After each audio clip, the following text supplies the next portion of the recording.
हरियाणा की मनोहर लाल खट्टर सरकार शिक्षा और स्कूलों के मामले में अब बिल्कुल पूरी तरह से बेशर्म हो चुकी है। सरकार को अपनी नाकामी को कोर्ट के अंदर कबूल करने में भी अब शर्म नहीं आती।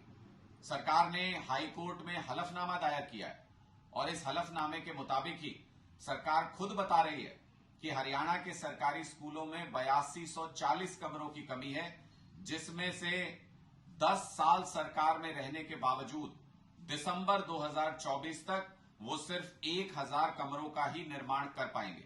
ऐसा सरकारी हलफनामा है, ये हम नहीं कह रहे हैं।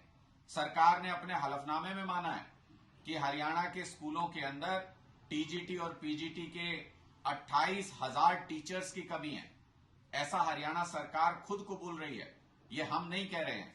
सरकार ने इस हलफनामे में खुद माना है कि केंद्र सरकार की योजनाओं के और हरियाणा सरकार के बजट के अलग अलग योजनाओं के 10,000 करोड़ रुपए जो हरियाणा की शिक्षा पर लगने थे, जो हरियाणा के स्कूलों पर लगने थे, वो सरकार ने वापस सरेंडर कर दिए, इस्तेमाल ही नहीं किए। इससे ज्यादा शर्मनाक क्या हो सकता है मनोहर लाल खट्टर जी? हरियाणा के बच्चे अच्छी शिक्षा के लिए दर दर भटक रहे हैं, प्राइवेट स्कूलों में लुटने को मजबूर हैं, लेकिन उसके बावजूद हरियाणा के सरकारी स्कूलों में गरीब बच्चों के खिलाफ आपकी साजिशें लगातार चल रही हैं।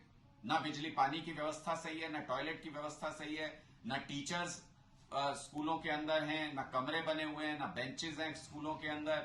किस तरह की व्यवस्था बनाना चाहते हैं, किस तरह के स्कूल हरियाणा के बच्चों को देना चाहते हैं कि 5 लाख रुपए का फाइन हाईकोर्ट ने कुछ दिन पहले हरियाणा सरकार पर लगाया था इन सब नाकामियों की वजह से, और कहा था कि हलफनामा दायर करें कि कब तक सरकार ये काम कर पाएगी और क्या असली स्थिति है।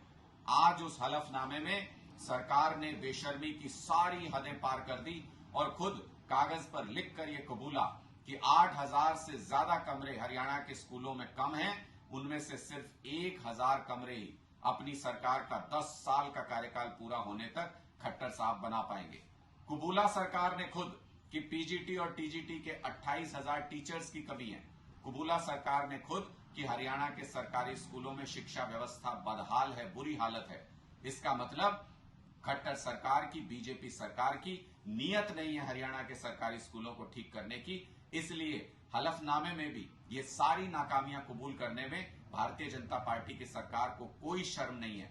अब इस बात में कोई संदेह नहीं रह गया कि हरियाणा की बीजेपी सरकार पूरी तरह से गरीबों के बच्चों के खिलाफ है, गरीबों के बच्चों को अनपढ़ रखना चाहती है, सरकारी स्कूलों को बर्बाद करके बंद करना चाहती है और हरियाणा की शिक्षा व्यवस्था के खिलाफ एक सुनियोजित साजिश भारतीय जनता पार्टी ने पिछले अपने 10 साल के कार्यकाल में की है।